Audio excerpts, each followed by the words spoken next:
कुछ लोगों का बात करने का तरीका कितना सही होता है ना। मतलब जो भी बोलते हैं लगता है कि ठीक ही बोल रहा है। और सबसे बड़ी बात, अपने आप को कितना अच्छे से एक्सप्रेस कर पाते हैं। और सामने वाले को कन्विंस करने की बात हो, ओहो, वहां तो कमाल ही है। और फिर लगता है कि ये थोड़ी बहुत चीजें ना हम में भी होनी चाहिए, बिल्कुल होनी चाहिए। और उसमें सबसे इंपॉर्टेंट है कि एटलीस्ट आप अपने आप को अच्छे से एक्सप्रेस कर पाए। और जब ये काम हो जाएगा तो बाकी की जो चेन है वो अपने आप आगे बढ़ती जाएगी। तो कहने का मतलब ये है कि कम्युनिकेशन के बारे में आज बात होगी इस समरी में। तो नमस्कार दोस्तों, मैं हूँ गिगलर रूबी पारेख आपके साथ, और आज की समरी है गीगल पर आपके लिए 5 stars, the communication secrets to get from good to great, जिसे लिखा है कारमाइन गैलो ने। इस समरी की अगर बात की जाए तो कम्युनिकेशन लाइफ का सेंटर है। यहीं से हर चीज की शुरुआत होती है, चाहे वो आपका करियर हो या लाइफ का कोई भी एरिया। सक्सेस की शुरुआत होती है कम्युनिकेशन स्किल्स की सॉलिड फाउंडेशन से। कोई भी बिना ये जाने सक्सेसफुल नहीं हो सकता कि इफेक्टिवली कम्युनिकेट कैसे किया जाए। तो ये समरी आपको एहसास कराएगी कि डेली लाइफ के हर एरिया में कम्युनिकेशन की स्किल कितनी फायदेमंद हो सकती है। आप जानेंगे कि सक्सेसफुल रिजल्ट के लिए आपको क्या करना चाहिए और क्या नहीं करना चाहिए। 5 स्टार कम्युनिकेटर बनकर आप बिजनेस की दुनिया में अपनी ऐसी जगह बना लेंगे कि कोई आपको आसानी से हटा नहीं पाएगा। अगर आपके पास ग्रेट कम्युनिकेशन स्किल्स है तो आपके पास अपॉर्चुनिटीज की कमी नहीं होगी। इस समरी में दी गई टेक्निक्स को यूज करके आप अपनी ऑडियंस के साथ पर्सनली और इमोशनली अच्छे से कम्युनिकेट कर पाएंगे। तो जो चीज अभी आपको इम्पॉसिबल लग रही है वो इस समरी की हेल्प से जल्दी ही पूरी तरीके से पॉसिबल हो जाएगी। तो आइए कम्युनिकेशन की इस जर्नी को शुरू करते हैं। सबसे पहला चैप्टर है स्किल्स, कॉन्फिडेंस एंड पैशन। हम में से कई लोग फेमस स्पीकर बनने और लोगों को अपने आइडियाज से इन्फ्लुएंस करने का सपना देखते हैं। हम में से कुछ लीडर बनने का सपना भी देखते हैं, जबकि कुछ पॉपुलर सेलिब्रिटीज बनना चाहते होंगे। इन सब के लिए एक खास लेवल का कम्युनिकेशन स्किल चाहिए। इन्फ्लुएंसर बनने के लिए आपको पता होना चाहिए कि आपको अपने थॉट्स को कैसे एक्सप्रेस करना है। अपनी स्पीच में कॉन्फिडेंस लाना बहुत इंपॉर्टेंट है। जब आप कई लोगों के सामने खड़े होते हैं जिन्हें आपके ओपिनियन पर डाउट हो सकता है, तो एक चीज आपके अंदर होती है और वो चीज है परस्यूएड, यानी लोगों को मनाने की पावर। सिर्फ स्किल्स होना ही इस बात की गारंटी नहीं है कि आप अपनी ऑडियंस पर इम्पैक्ट नहीं डाल सकते हो। सबसे पहले आपको क्लियरली पता होना चाहिए कि आपका मकसद क्या है। आप एक स्पीकर हैं तो अपनी ऑडियंस का अटेंशन पाने के लिए आपको क्रिएटिव आइडियाज ढूंढने होंगे। अपने आइडियाज को ईमानदारी के साथ एक्सप्रेस करना जरूरी है। साथ ही आपको अपनी ऑडियंस के प्रति हमदर्दी भी दिखानी होगी। याद रहे कि जब आप ऑडियंस के सामने खड़े हों तो आपकी आवाज उन तक पहुंचनी चाहिए और उनके दिल को छूनी चाहिए। आप लोगों को सिर्फ फैक्ट्स के दम पर नहीं मना सकते। उन्हें ये बताने के बजाय कि क्या करना चाहिए, आपको उन्हें महसूस कराना होगा, उन्हें फील करवाना होगा कि कौन सा एक्शन सही है। लोग तब आपकी बात ज्यादा ध्यान से सुनेंगे जब आप उन्हें ऑर्डर देकर समझाने की बजाय उन्हें अपने बराबर ट्रीट करेंगे। तो इससे उन्हें महसूस होगा कि वो किसी के हाथ की कठपुतली नहीं है, बल्कि खुद एक्शन ले सकते हैं। तो अपनी आवाज की पावर से आप अपने आइडियाज को इकट्ठा करके उन्हें एक खास मकसद में बदल सकते हैं, जिसमें आपकी ऑडियंस भी पार्ट ले सके। आपके प्लान के सक्सेसफुल होने का चांस तब और भी ज्यादा होगा जब आप और आपकी ऑडियंस के पास रिलेट करने के लिए एक कॉमन गोल होगा। आप अपने आइडियाज को सही जगह पर यूज करके उन्हें रियलिटी में बदल सकते हैं। आप अपने ओपिनियन को एनालॉगी, मेटाफोर, पर्सोनिफिकेशन और स्पीच के दूसरे तरीकों से एक्सप्रेस करके सुनने वालों के साथ और भी गहरा कनेक्शन बना सकते हैं। अब जैसे मैथ्यू का ही एग्जाम्पल लेते हैं। मैथ्यू उस देश के प्रेसिडेंट है जो जंग के बाद की तबाही का सामना कर रहे हैं। उस जंग की वजह से उनके देश को भारी नुकसान हुआ और अब उनकी सारी उम्मीदें धीरे धीरे खत्म हो रही हैं। लेकिन प्रेसिडेंट होने के नाते मैथ्यू ने हिम्मत नहीं हारी और बड़े कॉन्फिडेंस के साथ उन्होंने एक स्पीच दी जिसने देश की जनता को काफी इंस्पायर किया और उनकी हौसला अफजाई की। मैथ्यू को अपने लोगों के साथ बेहद हमदर्दी थी जो उस वक्त देश में चल रही परेशानियों की वजह से तकलीफ में थे। उन्होंने जंग में शहीद हुए अपने बहादुर जवानों के लिए एक ब्रॉडकास्ट क्रिएट किया जिसमें उन्होंने उनके परिवारों और दोस्तों को भी एड्रेस किया जो उस टाइम गहरे दुख और सदमे में थे। मैथ्यू अपने लोगों के सामने खड़े होकर उन्हें तसल्ली दे रहे थे कि वो बर्बाद हुए गांवों और शहरों को वापस पहले जैसा बनाने के लिए कड़ी मेहनत करेंगे। उन्होंने बीमारों को तसल्ली दी और जो बुरी तरह जख्मी हुए थे उन्हें सहारा भी दिया। मैथ्यू के पास एक प्लान था और उन्होंने लोगों को परसुएट करते हुए समझाया कि इस टाइम उनका छोटे से छोटा योगदान भी कितना ज्यादा मायने रखता है। फिर कई सारी समस्याओं से गुजरने के बाद आखिरकार मैथ्यू का देश ना सिर्फ पहले जैसा हो गया था, बल्कि उसने अब पहले से ज्यादा तरक्की भी कर ली थी। मैथ्यू का देश गरीबी और बीमारी से उबर गया था। मैथ्यू के पक्के इरादे की वजह से उन्हें अपने देश की हिस्ट्री में सबसे बेमिसाल प्रेसिडेंट के तौर पर जाना जाता है। तो बात ऐसी है कि आप भले ही किसी देश के प्रेसिडेंट ना हो तो भी आपको अपनी स्पीकिंग स्किल्स को लिमिट नहीं करना चाहिए। खुद को किसी से कम मत आंकिए और ना ही इस बात से घबराइए कि आप एक अलग शख्सियत है, आपकी एक अलग पर्सनैलिटी है और आपकी अपनी अलग सोच और ओपिनियन भी है। अपनी काबिलियत और पैशन के साथ जब तक आप इस समरी की एडवाइस को फॉलो करते रहेंगे, आपको फ्यूचर में सक्सेस पक्के से मिलेगी। ये आपको अपने छुपे हुए पोटेंशियल को पहचानने में मदद करेगा और पब्लिक के सामने अपनी बात रखने की आपकी एबिलिटी को शार्प करेगा। तो आप कॉन्फिडेंस के साथ सुनने वालों के दिल को छू पाएंगे और आपकी आवाज बुलंद और खुलकर उन तक पहुंचेगी। याद रहे, आप इस मौके का पूरा फायदा उठाते हुए ऑडियंस में अपनी धाक जमा सकते हैं, क्योंकि आप एक ग्रेट स्पीकर बनने के लिए ही बने हैं। इसी के साथ अब बढ़ते हैं अगले चैप्टर की तरफ, जो है पर्सुएशन। आइए समझते हैं। इंसान कई अलग अलग क्वालिटीज के साथ पैदा होता है। अगर आप एक जबरदस्त स्पीकर बनना चाहते हैं तो आपको अपनी स्किल्स को अच्छे से यूज करना होगा, ताकि आप जो भी कहना चाहते हैं उसे लेकर अपनी ऑडियंस को यकीन दिला सके। पर्सुएशन की टेक्निक लोगों के अंदर एक नेचुरल स्किल होती है जो कि उन्हें पैदाइशी मिलती है। तो इस चैप्टर में हम अपनी स्किल्स को फुल पोटेंशियल तक यूज करने और उसे अपने कम्युनिकेशन पर अप्लाई करने पर फोकस करेंगे। एक स्पीकर और उसकी ऑडियंस के बीच प्रॉपर सोशल कम्युनिकेशन का सीक्रेट है पर्सुएशन, यानी किसी को समझाना, बुझाना या मनाना। एक स्पीकर होने के नाते आपको अपने विजन को रियलिटी से लिंक करने के लिए अपने एक्सपीरियंस को यूज करना होगा। ये बात तो पक्की है कि आप जब तक इस दुनिया में रहेंगे, आपके पास सुनाने के लिए कोई ना कोई कहानी जरूर होगी। आप इन्हें एंटरटेनमेंट या लेसन देने के लिए यूज कर सकते हैं, लेकिन सबसे इंपॉर्टेंट बात यह है कि आप इन्हें पर्सुएशन के लिए भी यूज कर सकते हैं।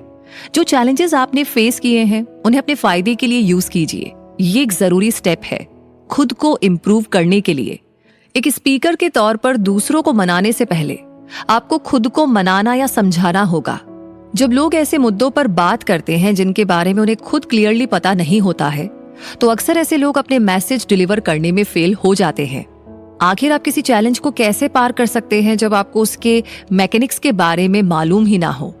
रिजेक्शन फेस करते हुए आपको उससे परे देखना है और ये सीखना है कि आपको कैसे एक स्पीकर के तौर पर इम्प्रूव कर सकता है।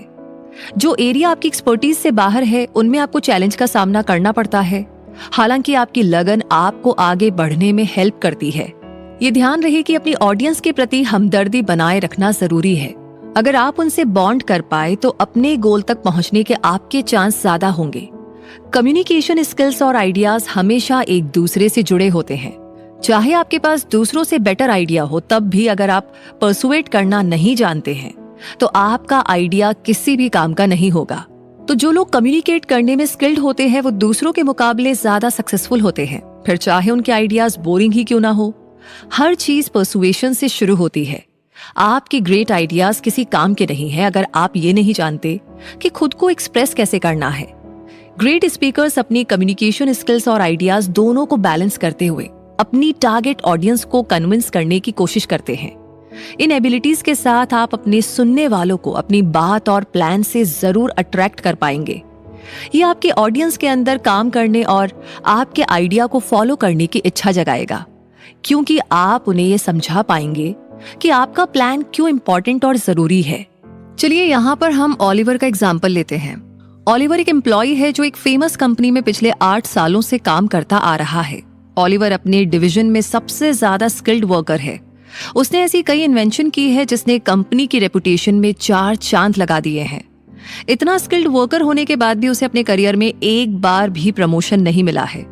कई एम्प्लॉयर्स भी वही सवाल कर सकते हैं जो आपके मन में होगा कि उसे कभी प्रमोशन क्यों नहीं मिला। तो इसका जवाब भी सिंपल है। ओलिवर अपने काम को इंटरनल तौर पर हैंडल करने में एक्सपर्ट हो सकता है, पर वो एक अच्छा कम्युनिकेटर नहीं है। वो बस यहाँ वहाँ की बातें करता है, कभी पॉइंट पर नहीं आता। उसकी प्रेजेंटेशन एकदम बेजान होती है और उसके कलीग्स को जरा भी मोटिवेट नहीं कर पाती। अपनी खराब कम्युनिकेशन स्किल्स के कारण ही वो अपने से जूनियर पोजीशन के को-वर्कर के बराबर ही रह गया। ओलिवर के सुपीरियर ऑफिसर उसका रोल बढ़ाने से डरते हैं क्योंकि उन्हें एक ऐसा एम्प्लॉय चाहिए जो दूसरों को इंस्पायर और परसुएट कर सके। तो ओलिवर जैसे लोग जो अपनी जॉब में तो कमाल के होते हैं, पर ये नहीं समझ पाते कि उनकी खराब कम्युनिकेशन स्किल उन्हें उस पोजीशन तक पहुंचने से रोक रही है जो वो डिजर्व करते हैं। कुछ को तो शायद अपनी कमजोरी के बारे में पता भी होगा, पर वो इसके बारे में कुछ करते नहीं हैं और बाद में पछताते रहते हैं और इससे उनका करियर बुरी तरह अफेक्ट होता है। इस समरी के जरिए आप अपनी खराब कम्युनिकेशन स्किल्स के कारण अपनी जॉब में पिछड़ने से बच पाएंगे, अपनी कमजोरियों के बारे में जान पाएंगे। यहाँ पर कुछ एडवाइजेस भी दी गई है जिन्हें फॉलो करने से आप गलत डिसीजन लेने से बच पाएंगे और आपकी लाइफ भी इम्प्रूव होती चली जाएगी। तो आइए आगे बढ़ते हैं अगले चैप्टर की तरफ। Translate to third grader language. एक कम्युनिकेटर के तौर पर आपका काम है अपने बेस्ट आइडियाज को डिस्प्ले करना और अपनी ऑडियंस को अपना प्लान समझाना। जब आप इस गोल को लेकर चलते हो तो ये पता चलता है कि आपकी कम्युनिकेशन स्किल एवरेज से बढ़कर होगी। इस बात को ध्यान में रखते हुए कि आपको अपने आइडियाज अलग अलग एज, स्टेटस, बैकग्राउंड और लैंग्वेज वाले लोगों को समझाना होगा। ग्रेट आइडियाज के साथ ये बड़ी जिम्मेदारी भी आती है कि आप अपने आइडियाज को स्किलफुली एक्सप्लेन कर सके। बेस्ट आइडियाज के साथ आपके ऊपर इसके प्रोसेस और मैकेनिक्स को कई लोगों तक पहुंचाने की जिम्मेदारी भी आती है, क्योंकि इसकी वजह से आपको इस सिचुएशन में सबसे इंपॉर्टेंट रूल याद रखना होगा। आपको सीधे और सिंपल तरीके से अपनी बात को एक्सप्लेन करना होगा। अपने आइडियाज ऐसे एक्सप्लेन कीजिए जैसे आप उसे क्लास 3 में पढ़ने वाले बच्चे को समझा रहे हैं। ऐसी भाषा यूज मत कीजिए जो आपके लिसनर्स को कंफ्यूज कर दे। याद रहे कि बड़ी भीड़ का मतलब है कि हो सकता है कि आपकी ऑडियंस में ज्यादातर लोग उस सब्जेक्ट के बारे में अभी अभी जान ही रहे हो और उसके बारे में ज्यादा ना जानते हो। अब इसका मतलब ये नहीं है कि आप अपनी ऑडियंस को अंडर एस्टिमेट कर रहे हैं या उनकी इंसल्ट कर रहे हैं, बल्कि आप ये लैंग्वेज उन लोगों को ध्यान में रखते हुए यूज कर रहे हैं जिन्हें उस सब्जेक्ट के बारे में पहले से कुछ भी नॉलेज नहीं है। आपको अपने टॉपिक को इजी तरीके से समझाना होगा ताकि वो आइडिया लोगों को समझ में आए और वो उसे दूसरों के साथ शेयर कर सके। आसान भाषा में एक्सप्लेन करने से गलतफहमी होने और अनसर्टेनिटी के चांसेस भी कम हो जाएंगे। ऑडियंस के पास जो भी मैसेज आएगा एकदम क्लियर होगा और अगर उनके पास कोई सवाल होगा तो वो पूछने में झिझकेंगे भी नहीं, आराम से पूछेंगे, डिस्कस करेंगे। तो ग्रेट आइडियाज दुनिया के अलग अलग हिस्सों से लोगों को अपनी ओर खींचते हैं। ये अलग अलग फील्ड्स और लैंग्वेज के लोगों को एक साथ ला सकता है। कुछ लोगों के लिए शायद इंग्लिश एक नई भाषा हो, इसलिए अपने वर्ड्स को सिंपल रखना जरूरी है। ये भी जरूरी है कि समझ में आने वाली बात की जाए। ये नियम सिर्फ नए लोगों के लिए नहीं बल्कि फील्ड में सबके लिए है, ताकि मिसअंडरस्टैंडिंग यानी गलतफहमी को अवॉइड किया जा सके। जिन्हें कॉम्प्लेक्स वर्ड समझने में दिक्कत होती है वो आमतौर पर कोई सवाल पूछे जाने पर मेजॉरिटी वाले ऑप्शन को चूज करते हैं। उस सवाल को प्रोसेस करने के बजाय वो मेजॉरिटी के ओपिनियन से इन्फ्लुएंस हो जाते हैं और उनके जैसा ही जवाब देने लगते हैं। आप इसे इजीली समझ में आने वाली लैंग्वेज और इजी वर्ड्स के जरिए ठीक से कम्युनिकेट करके अवॉइड कर सकते हैं। अब जैसे हेनरी को ही ले लीजिए, वो एक जाने माने इंश्योरेंस कंपनी में एजेंट है। उसे एक बुजुर्ग औरत जेन का बिल बनाने का काम दिया गया। जेन का कार से एक्सीडेंट हो गया था जिसकी वजह से उन्हें सर्जरी करवानी पड़ी थी। जेन को बहुत चोटें आई थी पर किस्मत से वो बच गई। 1 महीने आराम करने के बाद डॉक्टर्स ने उन्हें हॉस्पिटल से छुट्टी दे दी। हेनरी ने जेन से हॉस्पिटल से जुड़े खर्चों के बारे में कुछ सवाल पूछे, लेकिन जेन को कुछ भी समझ में नहीं आया। हेनरी इतने कॉम्प्लेक्स वर्ड्स यूज कर रहे थे कि जेन कंफ्यूज हो गई। वो उन सवालों के जवाब नहीं दे पा रही थी। हेनरी और सवाल पूछता रहा और अचानक उसे एहसास हुआ कि जेन उसके सवालों का मतलब समझ ही नहीं पा रही है। अपने खराब वर्ड चॉइस के लिए हेनरी ने माफी मांगी और वही सवाल सिंपल लैंग्वेज में दोबारा पूछा। इस बार जेन ने काफी सारे सवालों के जवाब तुरंत दे दिए और हेनरी को शुक्रिया कहा कि उसने उसकी सिचुएशन को अच्छे से समझा। इसके बाद हेनरी ने आसानी से जेन का बिल बनाया और वो दोपहर तक हॉस्पिटल से डिस्चार्ज हो गई। हेनरी को भी तसल्ली हो गई क्योंकि आखिरकार वो जेन की हेल्प करने में कामयाब रहा था। उसने जेन को गाइड किया जिससे वो बेहतर डिसीजन ले पाई, जिससे कि अल्टीमेटली चीजें उसके लिए बेहद आसान हो गई थी। तो ये एक्सपीरियंस हेनरी के लिए एक बड़ा लेसन था और उसने उसके बाद अपने क्लाइंट से सिंपल शब्दों में बात करना शुरू कर दिया। तो ये चैप्टर हमें बताता है कि सिंपल और आसान शब्दों में कैसे बात की जाए, या फिर सोचा जाए कि इस बात को और सिंपल कैसे कह सकते हैं। अगला चैप्टर है अ यूनिक प्रेजेंटेशन। अब जब आप जान ही चुके हैं कि अपनी ऑडियंस को कैसे परसुएड करना है, तो आपको ये भी सीखना होगा कि उन्हें अपना आइडिया कैसे प्रेजेंट किया जाए। जैसे जैसे आप लोगों से बात करो, आपको ये ध्यान रहना चाहिए कि आपका कॉन्सेप्ट जितना हो सके उतना सिंपल और क्लियरली इंट्रोड्यूस किया जाए। अपने आइडिया को और ज्यादा बेहतर तरीके से प्रेजेंट करने के लिए आपको कई तरह की टेक्निक्स यूज करनी होंगी। विजुअल लर्नर्स यानी देखकर समझने वालों के लिए आप एनिमेशन और पिक्चर्स यूज कर सकते हैं। ऑडिटरी लर्नर्स यानी सुनकर समझने वालों के लिए साउंड, स्पीच, और रीडर्स यानी पढ़कर समझने वालों के लिए साफ सुथरे डिजाइन किए हुए टेक्स्ट। इन कंपोनेंट्स को कंबाइन करते हुए आपको ऑर्डिनरी और बेस्ट परफॉर्मेंस के बीच एक बड़ा गैप दिखाई देगा। क्योंकि ये अलग अलग तरह के लिसनर्स को अट्रैक्ट करेगा, तो आप देखेंगे कि आपकी प्रेजेंटेशन कितनी इफेक्टिव होगी। इस चीज को ध्यान में रखते हुए बेस्ट यही है कि बोरिंग और कॉमन टाइप के प्रेजेंटेशन को अवॉइड किया जाए, जिसमें बेसिक टेक्स्ट और बुलेट पॉइंट्स शामिल हैं। बोरिंग प्रेजेंटेशन का मतलब है बोरिंग स्पीकर। आपको अपनी ऑडियंस के आगे डल, एवरेज और नाकाबिल स्पीकर जैसा दिखने से बचना होगा। इससे भी बुरा तो तब होता है जब आपकी ऑडियंस को आप याद ही नहीं रहते। ये मुश्किल वर्ड्स और ऐसे नंबर्स जो इंपॉर्टेंट ना हो, उन्हें अवॉइड करना ही अच्छा होता है। जब आप कम से कम इंफॉर्मेशन को ऐड करेंगे तो ये चीज ज्यादा ऑडियंस फ्रेंडली और यादगार रहेगी। ये भी ध्यान रहे कि किसी भी स्लाइड में ज्यादा टेक्स्ट नहीं लिखना चाहिए। बहुत ज्यादा इंफॉर्मेशन ऑडियंस को डिस्ट्रैक्ट कर सकती है। आप सोच रहे होंगे कि हर स्लाइड में आप जो टेक्स्ट लिखेंगे वो आपकी टारगेट ऑडियंस के इंटरेस्ट और उनकी समझ को कैसे अफेक्ट कर सकती है। ये एक फैक्ट है कि इंसान मल्टीटास्किंग कर सकता है, लेकिन उतना काबिल नहीं होता जितना हम सोचते हैं। हम एक ही साथ दो अलग अलग काम नहीं कर सकते, क्योंकि हम दोनों को इक्वल अटेंशन नहीं दे पाएंगे। इसीलिए आपकी ऑडियंस के लिए भी ये पॉसिबल नहीं है कि वो स्क्रीन पर आपकी प्रेजेंटेशन पर ध्यान देने के साथ साथ उतने ही अटेंशन के साथ आपकी स्पीच भी सुने। ये कॉन्सेप्ट एक्सप्लेन करता है कि प्रेजेंटेशन में आपको कम से कम शब्दों और फोटोज को क्यों यूज करना चाहिए, क्योंकि ऑडियंस का फोकस चीजों को विजुअली अब्सॉर्ब करने की बजाय आपकी बातों पर ज्यादा होना चाहिए। अपनी प्रेजेंटेशन की प्रैक्टिकलिटी को टेस्ट करने के लिए आपको 3 सेकंड का रूल याद रखना होगा, 3 सेकंड रूल। अगर आपकी ऑडियंस 3 सेकंड के अंदर आपकी स्लाइड ना पढ़ पाए तो आपकी प्रेजेंटेशन बहुत ज्यादा कॉम्प्लिकेटेड है। चलिए यहाँ पर हम ईथन का एग्जाम्पल लेते हैं। ईथन एक ऐसी कंपनी में इंजीनियर है जो एडवांस्ड क्रिएशन के लिए जानी जाती है। हर साल कंपनी एक शो ऑर्गेनाइज करती है जहां इंजीनियर्स नए कॉन्सेप्ट दिखाते हैं और इन्वेस्टर्स को अट्रैक्ट करने की कोशिश करते हैं ताकि वो उनके काम को फंड करे।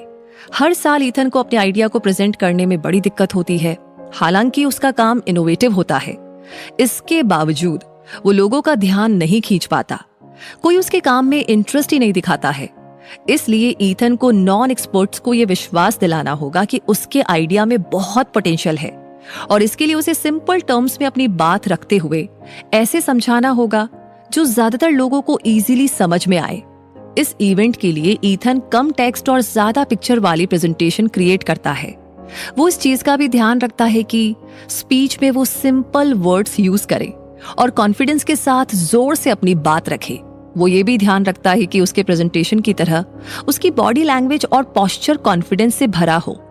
तो जो टेक्निक्स उसने यूज की, उनकी वजह से ईथन कुछ इन्वेस्टर्स को अपने काम को फंड करने के लिए मनाने में कामयाब रहा। बाकी इंजीनियर्स की तरह उसने बोरिंग प्रेजेंटेशन नहीं दी जो टेक्स्ट और नंबर्स से भरे हुए थे। ईथन ने अपनी प्रेजेंटेशन से सबके बीच अपनी धाक जमा ली, क्योंकि उसका डेमो बाकियों से हटकर था। एक इफेक्टिव कम्युनिकेटर बनने के लिए आपके अंदर ये एबिलिटी जरूर से होनी चाहिए।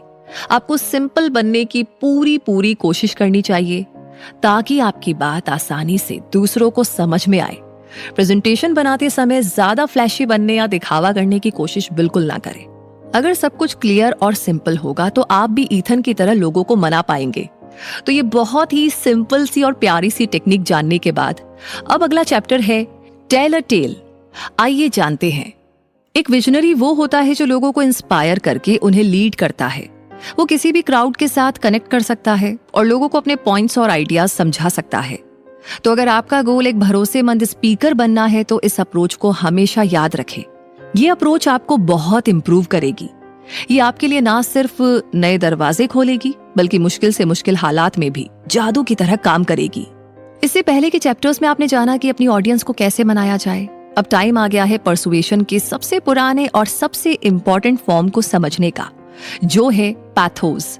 पैथोस का मतलब है दूसरों के इमोशन को अट्रैक्ट करना। ये परसुएशन के 3 अर्ली फॉर्म्स में से एक है जो एंशिएंट ग्रीक फिलोसोफर एरिस्टोटल ने क्रिएट किए थे। कई सक्सेसफुल लोग अपनी ऑडियंस के रिस्पॉन्स को जगाने के लिए इस टेक्निक का यूज करते हैं। बहुत से लोग ऐसे भी हैं जो किसी खास भाषा, हमदर्दी भरे एग्जाम्पल और खास शब्दों से अपने लिसनर्स को इमोशनली अट्रैक्ट करने की कोशिश करते हैं। इसे सिंपल शब्दों में बोले तो आप पैथोस को स्टोरी टेलिंग के लिए अप्लाई कर सकते हैं।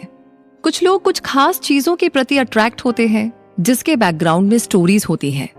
उस आइडिया से जुड़ा एक्सपीरियंस जिससे लोग रिलेट कर पाते हैं, उसकी वजह से उन्हें ऐसा लगता है कि उस आइडिया के साथ उनका पहले से कोई कनेक्शन है। तो पैथोस को ठीक से मैनिपुलेट कर पाना एक ऐसी एबिलिटी है जो हर ग्रेट लीडर या विजनरी में होती है। वो अपने पास्ट एक्सपीरियंस को यूज करके अपने व्यूअर्स के साथ एक रिलेशनशिप डेवलप करते हुए उन्हें काम की इन्फॉर्मेशन भी दे देते हैं। जैसे जैसे उनकी स्टोरीज और पिच प्रोग्रेस करती है, उनकी ऑडियंस की नजर में उनके आइडियाज और भी रियलिस्टिक बन जाते हैं। इससे लोग स्पीकर की बातों को और इंटरेस्ट लेते हुए सुनते हैं। दूसरों को यकीन दिलाए बिना आपका आइडिया कभी भी रियलिटी में तब्दील नहीं हो सकता। स्पॉन्सरशिप और फाउंडेशन थोड़े बहुत पर्सुएशन के बगैर नहीं बनाए जा सकते हैं। इफेक्टिव कम्युनिकेशन के लिए पैथोस भी जरूरी है। जब आप अपनी स्पीच में वो इमोशनल एलिमेंट डालेंगे तभी आप अप्रोचेबल और रिलेटेबल बन पाएंगे। एक्चुअली कि स्पीकर का आइडिया तब और ज्यादा इम्पैक्टफुल होता है जब वो इसे किसी फीलिंग या इमोशन से कनेक्ट करता है। एक बार लोगों को महसूस हो जाए कि आप कहना क्या चाहते हैं तो आप अपनी बात ज्यादा इफेक्टिव ढंग से रख पाएंगे। पैथोस बेस्ट तरीका है अपनी ऑडियंस को अट्रैक्ट करने का, जिसके साथ ही ये सक्सेस पाने की हायर पॉसिबिलिटी भी देता है। बस आपको ना इतना करना है कि आप उन्हें कोई इमोशन दिखाकर या सिंपली कोई स्टोरी सुनाकर उनसे जुड़ना है। आप चाहे तो उन्हें अपनी फर्श से अर्श वाली कहानी या फेलियर से सक्सेस वाली कहानी सुना सकते हैं। ये उन्हें आपकी तरफ खींचेगा क्योंकि उन्हें ऐसा लगेगा जैसे वो आपको सदियों से जानते हैं। साथ ही वो इंस्पायर्ड भी महसूस करेंगे ये सोचकर कि चाहे शुरुआत कैसी भी हो पर यार इंसान ना कभी भी कुछ बड़ा तो कर ही सकता है। बिना हमदर्दी के लोग आपके आइडिया की तरफ कम अट्रैक्ट हो सकते हैं। इसलिए नहीं कि आपके पॉइंट्स बहुत क्रिएटिव नहीं हैं, बल्कि इसलिए क्योंकि वो आपकी स्पीच सुनने के लिए ज्यादा मोटिवेटेड नहीं है। याद रहे कि बिना हमदर्दी के ज्यादातर लोग ये समझ नहीं पाएंगे कि कैसे आपका प्रोजेक्ट उनकी लाइफ को अफेक्ट कर सकता है। बिना प्रॉपर ह्यूमन रिलेशन के लोग आपकी बात को समझ नहीं पाएंगे और आपके आइडियाज की इंपॉर्टेंस को समझने में नाकामयाब रहेंगे। आपको उन्हें दिखाना होगा कि आपका आइडिया कैसे डेवलप हुआ और ये भी साबित कीजिए कि कैसे ये हर स्टेटस के लोगों के लिए फायदेमंद है। चलिए यहाँ पर हम शॉर्लेट का एग्जाम्पल लेते हैं। शॉर्लेट एक काबिल डॉक्टर है जिसने एक नई दवाई डिस्कवर की है जो कैंसर पेशेंट्स को ठीक कर सकती है। उसने ऑब्जर्व किया कि ये दवाई सर्जरी और रेडिएशन से ज्यादा काम की है। शॉर्लेट कहती है कि ये पेशेंट्स को हील करने का बेस्ट तरीका है जिसमें उन्हें कम से कम नुकसान होता है और बाकी दवाइयों के मुकाबले इसका सक्सेस रेट भी काफी ज्यादा है। अपने ऑब्जर्वेशन के दौरान शॉर्लेट को एहसास हुआ कि इस दवाई का बहुत खराब साइड इफेक्ट नहीं है। उसे अपनी दवाई को और भी कैंसर पेशेंट्स पर यूज करने के लिए बोर्ड ऑफ डायरेक्टर्स को परसुएट करने का चांस दिया गया। हॉस्पिटल में कई सालों के एक्सपीरियंस की वजह से शॉर्लेट ने स्मूथली एक्सप्लेन किया कि उसके पेशेंट्स के लिए ये बहुत जरूरी है कि उन्हें बेस्ट से बेस्ट इलाज दिया जाए। वहां पर दवाई से इलाज करवाने वाले पेशेंट्स और दूसरी दवाई लेने वाले पेशेंट्स के बीच में जो फर्क देखा गया उस बारे में वो डिटेल से बताती है। शॉर्लेट डिस्क्राइब करती है कि कैसे उसने दवाई के कंपोनेंट्स और कैंसर पेशेंट्स पर इसके रिएक्शन को डिस्कवर किया। वो आगे बताती है कि अपने कमजोर और बेहद नाजुक हालत में पहुंच चुके पेशेंट्स को बीमारी से लड़कर फिर से ठीक होते देखना उसके लिए कितना इमोशनल मोमेंट होता है। उसने बोर्ड को अपने कैंसर पेशेंट्स का एक वीडियो प्रेजेंट किया और उनका शुक्रिया अदा किया कि उन्होंने उसकी दवाई को स्पॉन्सर किया क्योंकि इससे कई जानें बचाई जा सकती हैं। शॉर्लेट ने आगे कहा कि उसकी दवाई लोगों के जीवन को कैसे बदल सकती है और बोर्ड इस दवाई को इम्प्रूव करने की परमिशन देकर कितनी ही जानें बचा सकता है। शॉर्लेट ने आगे और थैंकफुल फील करते हुए कहा कि उसके पेशेंट्स उसके लिए कितने इम्पोर्टेंट थे और उसने उन्हें कन्विंस किया कि ये दवाई उसके पेशेंट्स और हॉस्पिटल को एक बेहतर फ्यूचर की गारंटी दे सकती है। उसके पक्के इरादे को देखकर बोर्ड ऑफ डायरेक्टर्स ने उसे नई दवाई यूज करने की परमिशन दे दी। दूसरी तरफ फाउंडेशन के स्पॉन्सर्स ने कैंसर पेशेंट्स को दिया जाने वाला डोनेशन भी 3 गुना बढ़ा दिया। शॉर्लेट ने उन्हें यकीन दिलाया क्योंकि उसने पैथोस टेक्निक को यूज किया था। उसने अपने पेशेंट्स पर दवाई से होने वाले असर को दिखाकर उन्हें इमोशनली उस चीज से जोड़ दिया था जिससे वो बोर्ड ऑफ डायरेक्टर्स और स्पॉन्सर्स को परसुएट कर पाई। तो लोग जो होते हैं ना, वो इमोशनल रिस्पॉन्स से जुड़ी मेमोरीज को ज्यादा याद रखते हैं। वो उन चीजों को आसानी से मान लेते हैं जो उन्हें किसी इमोशन से जोड़ती है। शॉर्लेट की तरह आप भी अपनी ऑडियंस को अपने आइडियाज बेहतर तरीके से समझाने के लिए पैथोस मेथड को यूज कर सकते हैं। तो पैथोस मेथड को डिटेल में जानने के बाद अब है अगला chapter, create the best log line. Log line summaries होती हैं जो किसी मूवी, टीवी शो या फिल्म के प्लॉट को प्रीव्यू करती है। ये कैरेक्टर, उनके गोल्स और उनके स्ट्रगल के बारे में एंटरटेनिंग इंफॉर्मेशन देती है। एक कम्युनिकेटर के तौर पर आपका काम है लॉग लाइन क्रिएट करके उन्हें अपने आइडिया में प्रेजेंट करना। आपको एक ऐसी लॉग लाइन डेवलप करनी चाहिए जो शॉर्ट, आई कैचिंग और बेमिसाल हो। एक ग्रेट लॉग लाइन आपको क्लाइंट्स और अटेंशन दोनों प्रोवाइड करेगी। जब आप अपने विजन को एक लॉग लाइन के जरिए सेल करते हो तो लोगों को एहसास होता है कि कैसे आपके आइडियाज सिर्फ एक शॉर्ट कैच फ्रेज से बेस्ट ऑफ द बेस्ट की गारंटी दे सकते हैं। हमारा ब्रेन लॉग लाइन को फौरन प्रोसेस कर सकता है। वो ज्यादा टाइम लिए बिना एक ज्यादा इंफॉर्मेशन दे देते हैं। सिर्फ शॉर्ट सेंटेंस से ही लोग समझ जाएंगे कि आपका आइडिया कैसे सोसाइटी को फायदा पहुंचा सकता है। अब आप शायद सोच रहे होंगे कि लॉग लाइन आपके व्यूअर्स का अटेंशन खींचने के लिए इतना जरूरी क्यों है।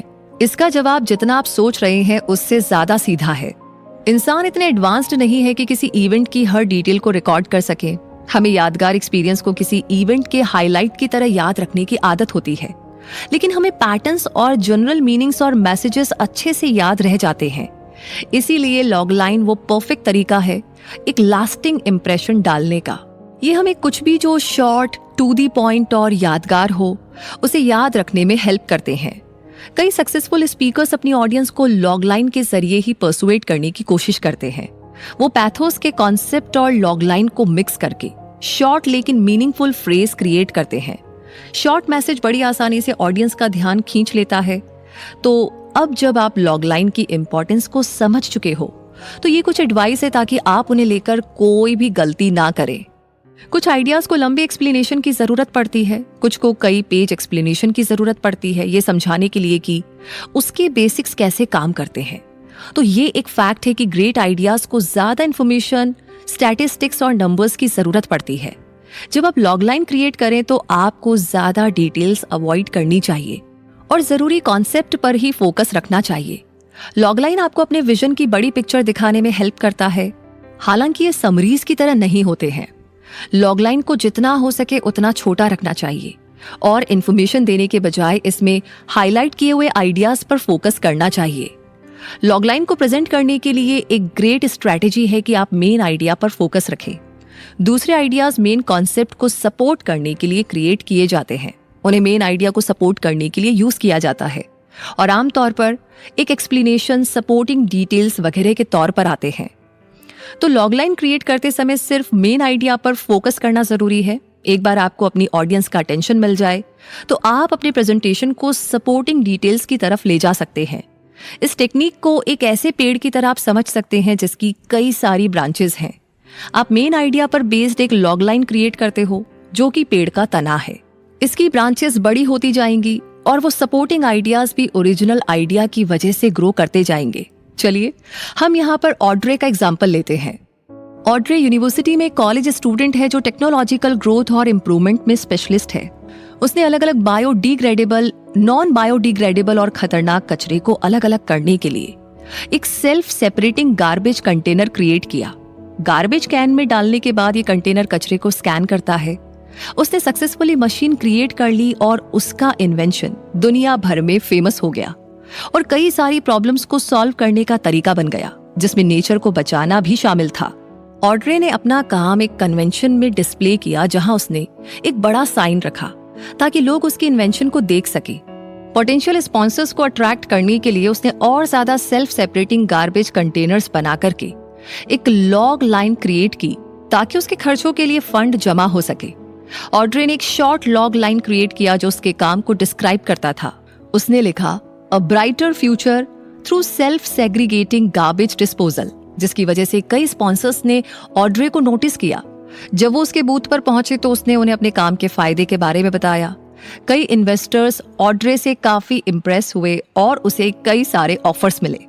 तो आप भी ना ये अचीव कर सकते हैं। एक अच्छे लॉग लाइन के साथ आपको कई कस्टमर्स और ऑडियंस मिलेंगे जो आपको अपनी ड्रीम को अचीव करने में मदद करेंगे। तो यहां तक समझने के बाद अब अगला चैप्टर है रीअप्रेजल एंड रिहर्सल। अच्छा कम्युनिकेटर बनने के बाद एक दिन आपका सपना जरूर हकीकत में बदलेगा। सक्सेस अचीव करने के लिए आपको अपने डर का सामना करना होगा और अपनी एबिलिटीज पर भरोसा रखना होगा ताकि वो आपको गाइड कर सके। जब आप खुद को सक्सेसफुल और अमीर इमेजिन करो तो आपको उस जर्नी के बारे में भी सोचना है। जैसे जैसे आपकी जर्नी शुरू होगी आप एक नई दुनिया से वाकिफ होते जाएंगे जहां आपके सामने कई नई नई चीजें आएंगी। आपको अपने कंफर्ट जोन से बाहर निकलना होगा और जरूरत पड़े तो रिस्क लेने के लिए भी तैयार रहना होगा। 2 चीजें हैं जो आपको करनी चाहिए, रीअप्रेज और रिहर्स। जब आप स्पीच दे रहे होंगे तो सबका अटेंशन सिर्फ आपकी तरफ होगा।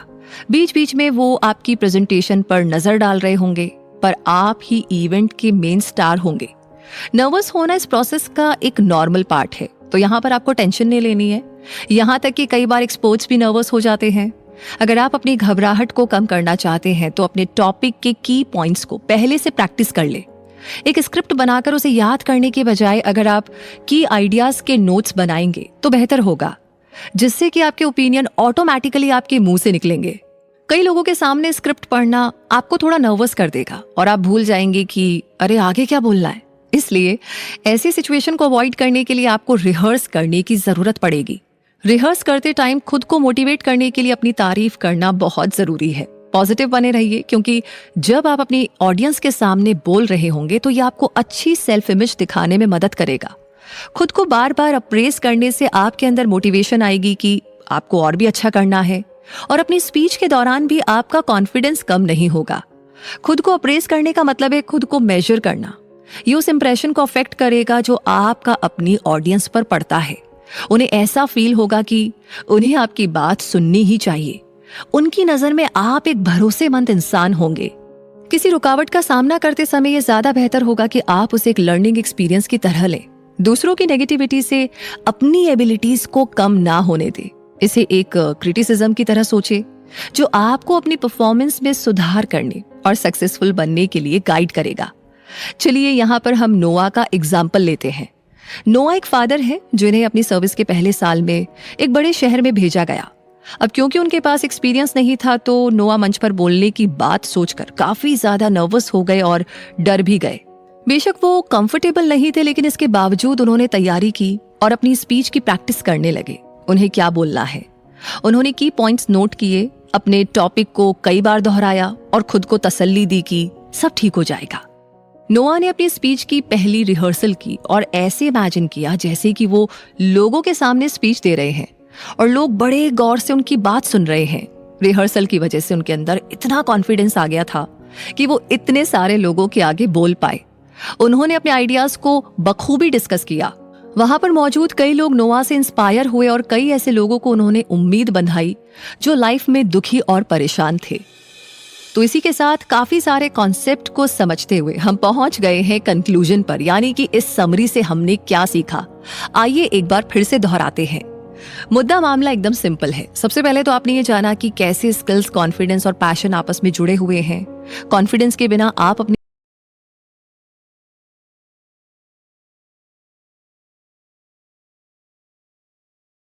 स्किल्स को शार्प नहीं कर सकते और जब तक आप पैशनेट नहीं होंगे आप में कॉन्फिडेंस नहीं आएगा।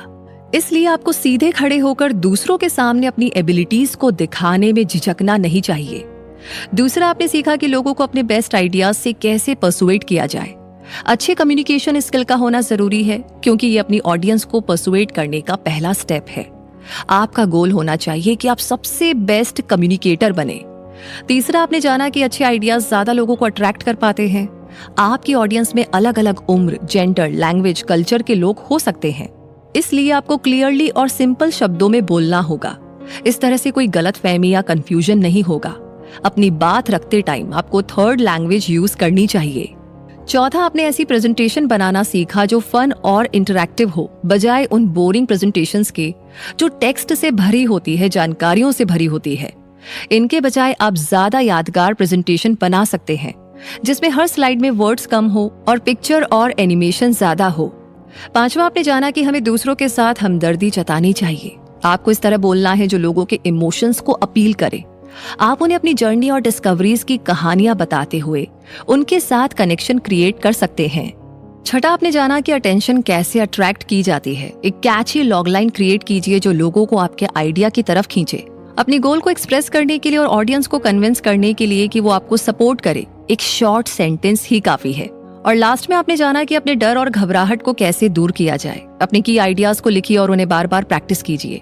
खुद को इवैल्यूएट कीजिए और यकीन रखिए कि आप अपनी स्पीच सक्सेसफुली डिलीवर कर सकते हैं। ग्रेट कम्युनिकेशन स्किल पैदाइशी नहीं मिलती, बल्कि उन्हें बनाया जाता है। परसुएशन एक स्किल है जो आपको अपने अंदर डेवलप करने की जरूरत है, ना कि कोई गिफ्ट जिसके साथ गिने चुने लोग ही पैदा होते हैं। सीखने की कोई उम्र नहीं होती। अगर आप इंटरेस्टेड और पैशनेट है तो कभी भी कुछ भी सीख सकते हैं। यहाँ तक कि सबसे इंस्पायरिंग स्पीकर्स भी अपने करियर की शुरुआत में कहीं ना कहीं से शुरुआत करते हैं, स्टार्ट करते हैं। इसलिए जो कुछ आपने समरी से सीखा है उसे अप्लाई कीजिए। एक दिन आप अपने कम्युनिकेशन स्किल से लोगों के दिलों को जरूर छू लेंगे। लेकिन उससे भी इम्पोर्टेंट बात है अपने दिल को छूना, अपनी तारीफ करना, अपने आप को प्रेज करना, कम से कम उन चीजों के लिए जो आप में है।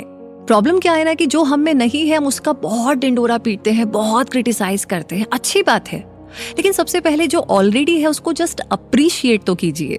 फिर देखिए, आप जिन चीजों को अप्रिशिएट करना शुरू करते हैं जो ऑलरेडी आपके अंदर है, फिर जो नहीं है वो भी आपकी स्ट्रेंथ बन जाएगी। ओके, सो एक लाइन है समरी में कि अपने आप को प्रेज कीजिए। ठीक है, तो फिर अपने आप से प्यार हो गया तो बस वो प्यार दुनिया के लिए भी आ जाएगा, बाकी लोगों के लिए भी। और बाकी स्टेप बाय स्टेप आपको सब कुछ टेक्निक्स बताई गई है, उसे फॉलो कीजिए। इसी के साथ ये समरी यहीं पर कंप्लीट होती है। इस समरी के बारे में आपकी क्या राय है, क्या सोच रहे हैं, कौन सा स्टेप फॉलो करना है, जरूर शेयर कीजिए। और बाकी कोई